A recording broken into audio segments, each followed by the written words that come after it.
Hello student, कैसे हैं आप सभी लोग। मेरी आशा होगी आप लोग स्वस्थ होंगे, अच्छे होंगे, मौज कर रहे होंगे। ओके, तो 2 दिन से क्लासें नहीं चली थी क्योंकि मुझे फीवर था और कुछ तबीयत हमारी डाउन थी, इस वजह से मैंने 2 दिन से क्लास नहीं चलाई थी। लेकिन आज मैं चला रहा हूँ। ये लिखा है परावर्ती दूरदर्शी। व्हाट इज परावर्ती दूरदर्शी? ठीक है, परावर्ती दूरदर्शी होता क्या? Reflection telescope. तो इसमें आपको जानना क्या है, ये भी आपका दूरदर्शी की तरह ही काम करता है। मैंने बताया था अगले ही लेक्चर में कि 2 दूरदर्शी होता है, अपवर्तक और एक परावर्ती। ठीक है, तो ये दूरदर्शी मैंने अगले लेक्चर में अपवर्ती दूरदर्शी के बारे में बताया था, इसमें परावर्ती दूरदर्शी के बारे में मैं बताने जा रहा हूँ। ओके, तो आप लोगों से मैंने कहा था लाइव क्लास चलाऊँगा, तो मैंने एक दिन चलाया था, लेकिन उसके बाद मेरी तबीयत डाउन हो गई थी, इस वजह से मैं नहीं चलाया। तो आज से स्टार्ट कर दूंगा, ऐसी बात नहीं है। आज चलेगी शाम में, तो आज शायद ना चले, कल से चलेगी। ठीक है, कल से मैं ज़रूर चलाऊंगा लाइव क्लास। ओके, तो परावर्ती दूरदर्शी के बारे में हम जानने वाले थे। अभी इस लेक्चर में परावर्ती दूरदर्शी के बारे में जानेंगे और ये आपका चैप्टर खत्म होगा और इसके जो न्यूमेरिकल्स है उसको बताए जाएंगे। बट जो एकदम इम्पॉर्टेंट न्यूमेरिकल्स है उनको महामैराथन में दिया जाएगा जब ये सभी की चैप्टर खत्म हो जाएंगे, थ्योरी डेरिवेशन खत्म हो जाएगा। न्यूमेरिकल मैं आपको भर के दूंगा महामैराथन में। ओके, और उसके बाद आपको प्रीवियस पेपर लगवाए जाएंगे, PYQ प्रीवियस ईयर क्वेश्चंस, जो आपके लिए बहुत ही बेनिफिट होंगे। थ्योरी आपको बता दी जाएगी, डेरिवेशन और न्यूमेरिकल जो है PYQ के लगवाए जाएंगे। ओके, और जितनी थ्योरियाँ हैं वो आप सभी को भी बताई जाएंगी। डन। तो हम पहले क्या जान लेते हैं, परावर्ती दूरदर्शी में पहले हम बुक को ख़त्म करते हैं, उसके बाद PYQ के पास जाएंगे। ठीक है, पहले हम जिसके पास है उसको ख़त्म कर दें और जब जाने का पारी आएगा तो उसके पास चला जाएगा PYQ के पास। ओके, तो ज़्यादा दिन नहीं, केवल अक्टूबर आप मानिए, अक्टूबर में आपका सिलेबस ख़त्म। 12 दिन है, 12 दिन में मैं सिलेबस ख़त्म करना चाहता हूँ, देखते हैं ख़त्म होता है या नहीं। ओके, तो 1 डे का मैं गैपिंग दे देता हूँ ताकि आप लोग रेस्ट रहें। ठीक है, लेकिन इधर गैपिंग नहीं मिलेगी आप सभी को। ठीक, डेली क्लासेस चलेंगी, आपको जल्दी से मैं सिलेबस ख़त्म कराऊँगा और आपकी PYQ के पास जाने का वक्त जल्द ही आने वाला है। ओके, तो परावर्ती दूरदर्शी के लिए आपको ये जानना ज़रूरी है कि इसमें जो सिंपल सा आपको नाम से स्पष्ट हो रहा है, परावर्ती मतलब परावर्तन के ही जरिए, ठीक है, हम किसी वस्तु को देख रहे हैं लेकिन यहाँ पे रिफ्लेक्शन हो रहा है। परावर्तन मतलब रिफ्लेक्शन कन्फर्म है। दूरदर्शी मतलब दूर की वस्तु को देख रहे हैं बट रिफ्लेक्शन के कारण। ओके, अब ये तो कॉमन सा सेंस था भाई, इसमें कहाँ मजा आया। अब हम जानते हैं इसके डायग्राम बना करके, जब डायग्राम बना लेंगे तब ना मजा आएगा। इसमें इंटरेस्टिंग कब होगा, जब आपके पास डायग्राम रहेगा। तो हम डायग्राम स्क्रीन पे शो करते हैं। ओके, अपने वाइट बोर्ड पे बनाते हैं और आपको दिखाते हैं। तो देख सकते हैं डायग्राम आपके मोबाइल में दिख रहा होगा और जो कि मैंने बनाया है। इस डायग्राम को बनाने में भैया मेहनत भी लगती है, ठीक है, प्लस माइंड भी लगता है।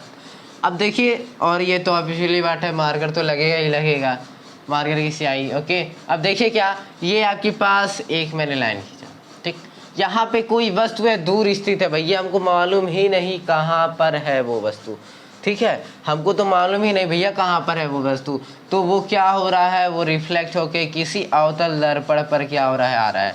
सबसे पहले आप जान लीजिए कि इसका कुछ चीज़ें मैं बता देता हूँ। यहाँ पे मैंने अवतल दर्पण ही क्यों लगाया, यहाँ पे तो हम लेंस भी लगा सकते थे, सिंपल सा है कि नहीं। यहाँ पे मैंने अवतल दर्पण ही क्यों लगाया, बट भाई यहाँ पे मैंने अवतल दर्पण इसलिए लगाया, ठीक है, क्योंकि ये क्या करे, यदि मान लीजिए आप क्या जानते हैं कि यदि कोई अभिदृश्यक लेंस, और सब में आपने देखा अभिदृश्यक लेंस लगाया गया, ठीक है, तो अभिदृश्यक लेंस लगाया गया होता, बड़ा होता, ठीक है, फोकस जो इसकी ज़्यादा होती, ठीक, वर्ड विभेदन जो है, वर्ड विभेदन वो भी क्या होता,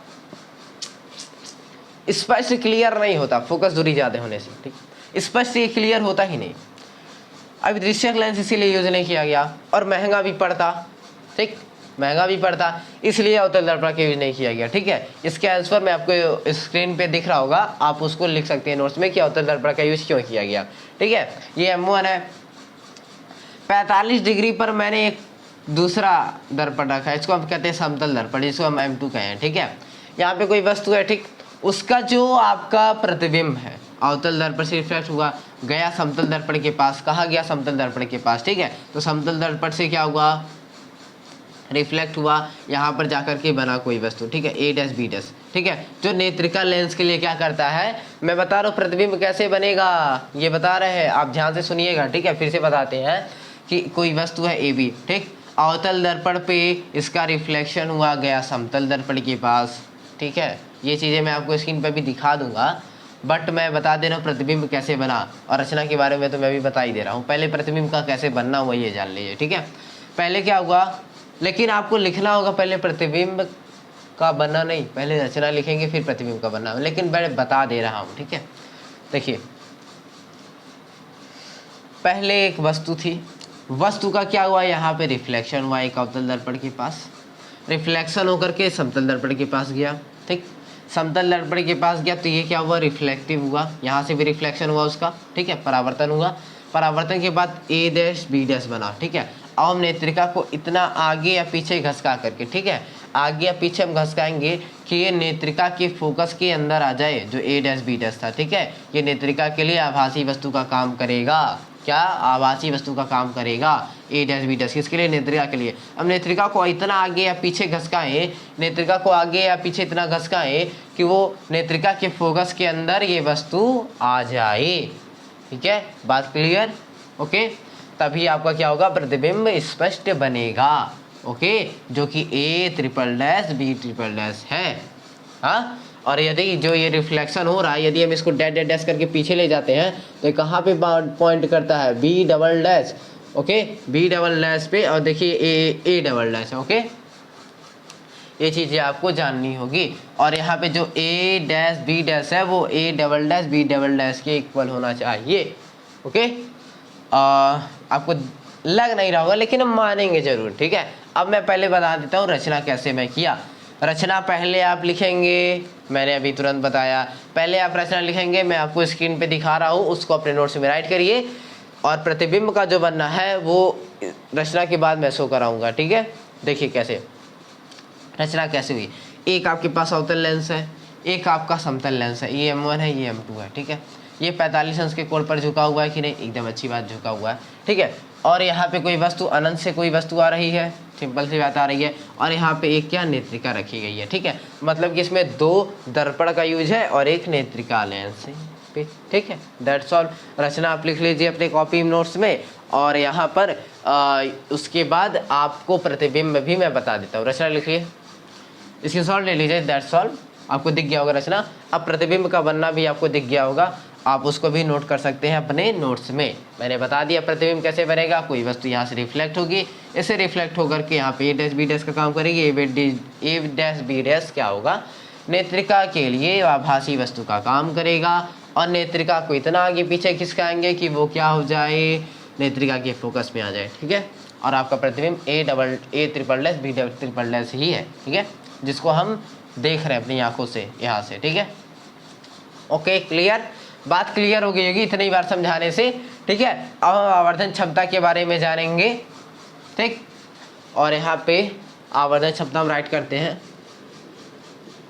आवर्धन क्षमता, ओके। हम आवर्धन क्षमता के बारे में जानते हैं।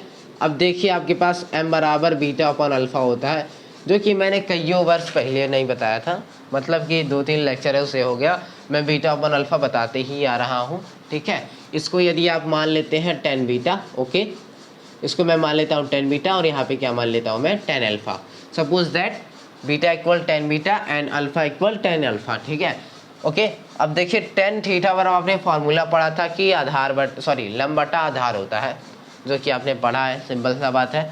बट अब देखिए यहाँ क्या 10 बीटा, तो यहाँ पे देखिए बीटा एंगल कहाँ पे बन रही है, तो बीटा एंगल आपका यहाँ से यहाँ तक बन रहा है, ठीक है। और देखिएगा ये वस्तु से दूरी है, इसको मैंने यू ही माना है, यहाँ से प्रतिबिंब से इसकी दूरी नेत्रिका की V माना है। ये चीज़ें आपको जाननी होगी, ठीक है, ये चीज़ आपको रटनी होगी। आप देख लेंगे तो आपको छोटी सी नॉर्मल चीज़ें क्लास 10 में आपने पढ़ाई था, प्रतिबिंब से दूरी V, दर्पण से दूरी क्या हाँ, वास्तविक वस्तु से दर्पण की दूरी या लेंस की दूरी यू होती है, और लेंस या दर्पण की जो फोकस दूरी, आपका फोकस दूरी होता है, ठीक है।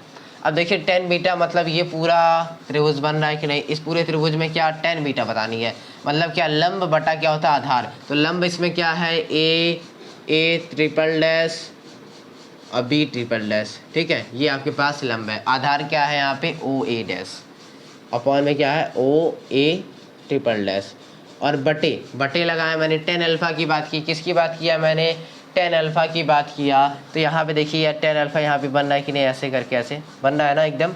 यहाँ पे मैं कोई पॉइंट मान लेता हूँ P, ठीक, यहाँ पे पॉइंट रहेगी P, ओके।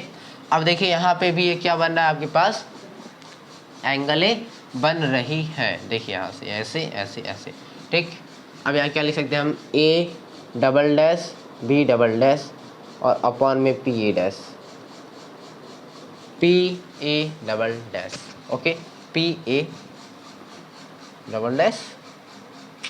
1 सेकेंड,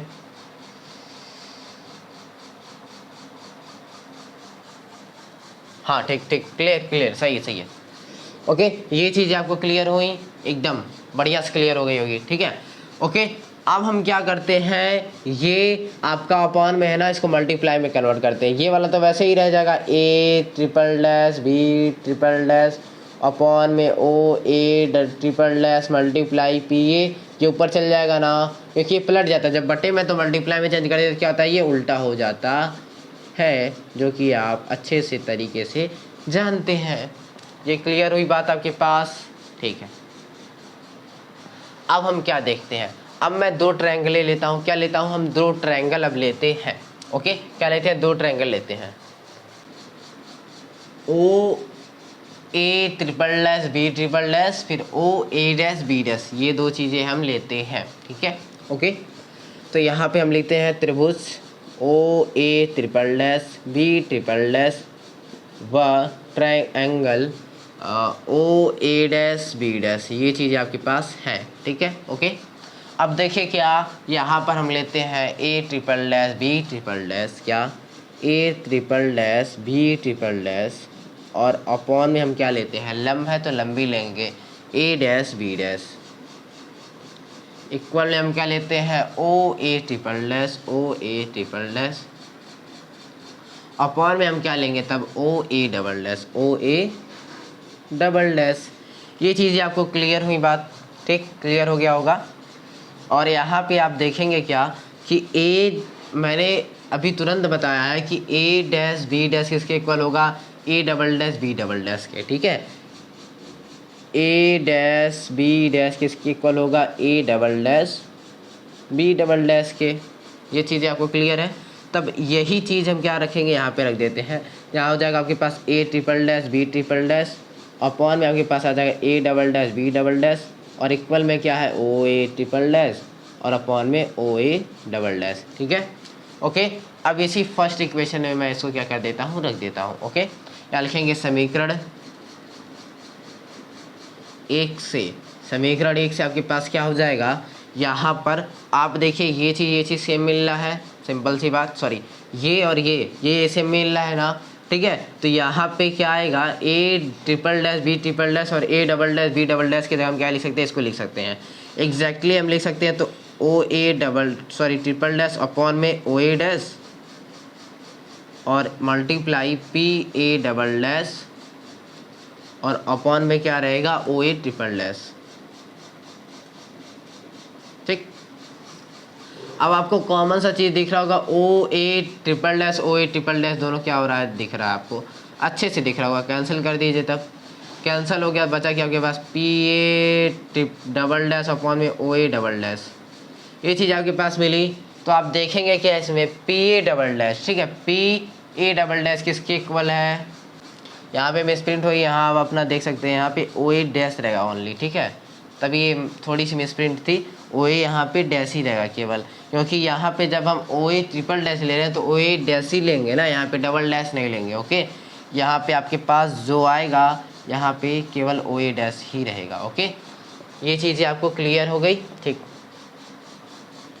अब देखिए पी ए डबल डैश किसके इक्वल आ रहा है, पी ए डबल डैश आपका F0 के इक्वल आ रहा है। देखिए पी डैश किसके आ रहा है, F0 के, और यहाँ पे देखिए ये किसके इक्वल आ रहा है, UE के, ठीक है, माइनस लगा है। या फिर आप इसको कह सकते हैं M equal minus F0 upon UE। ये आपके पास आवर्धन क्षमता के लिए फॉर्मूला आ गया। अब इसकी कुछ कंडीशनें होती है जो कि हम जान लेते हैं, ठीक। आप इसको स्क्रीनशॉट लीजिए, मैं इसको इंक तब तक रख ले अपने मार्कर में, आप इसके स्क्रीनशॉट ले सकते हैं, ठीक। अब हम इसके कंडीशन जानेंगे क्या होगा। और हाँ, एक बात आपको ये क्लियर करा दूं कि यदि ये नेत्रिका हम आगे पीछे करते हैं तो फोकस के अंदर आ जाए, ऐसे इसीलिए करते हैं, ठीक है। और यदि सपोज करिए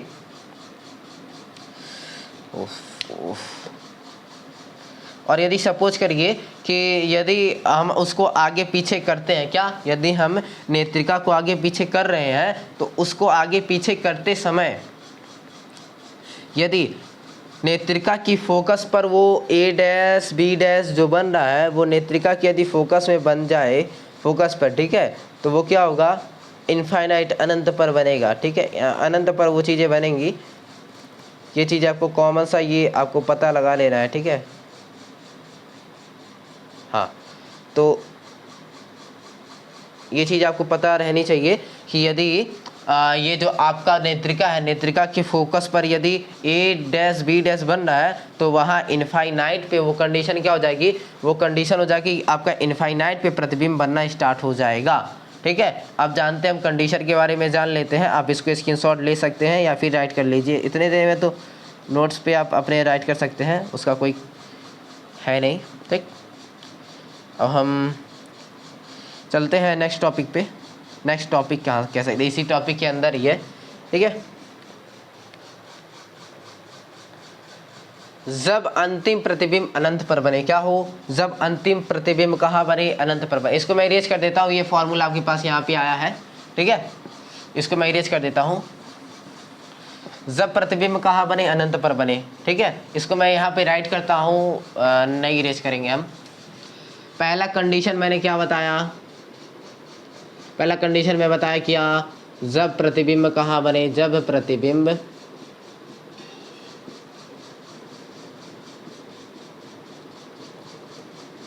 प्रतिबिंब यदि अनंत पर बन रही है तो आपका क्या होगा, UE इक्वल किसके होगा, FE के। तो आपके पास M इक्वल क्या आ जाएगा, माइनस F0 अपॉन FE। ये भी आपके पास एक फार्मूला होता है, फटाक से नोट करिए। सेकेंड कंडीशन अब हम जानते हैं, सेकेंड कंडीशन क्या होती है, जब प्रतिबिंब क्या हो, स्पष्ट दृष्टि की न्यूनतम दूरी पे बने। यहाँ लिख देते हैं, जब प्रतिबिंब स्पष्ट दृष्टि की न्यूनतम, ठीक, स्पष्ट दृष्टि की न्यूनतम दूरी पर बनती है तब कैसा कंडीशन आता है, ठीक है। तो आपने एक फॉर्मूला पढ़ा, 1/v minus 1/u equal 1/f। ये सेम टू सेम अपवर्त जो हमने ये परावर्ती दूरदर्शी है ना, इसके पीछे जो अपवर्तक वाला दूरदर्शी मैंने पढ़ाया था उसी की तरह ये सॉल्व होने वाला है। ज़्यादा कुछ नहीं करेंगे, यहाँ पे भी मैं डी ही रख देंगे, यहाँ -1/u ही रख देंगे और यहाँ पे 1/f ही रख देंगे, ठीक है, ओके। अब क्या करेंगे, माइनस माइनस क्या हो जाए, यहाँ पे प्लस 1/u इक्वल में 1/f, ओके।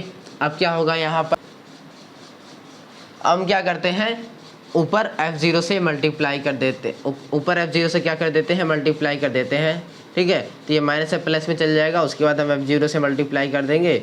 यहाँ लिख दीजिएगा कि F0 से गुणा करने पर, क्या करने पर, गुणा करने पर, उसके बाद लिखेंगे F0 अपॉन UE और यहाँ पे इक्वल F, यहाँ पे भी F0 upon FE plus F0 upon D, okay.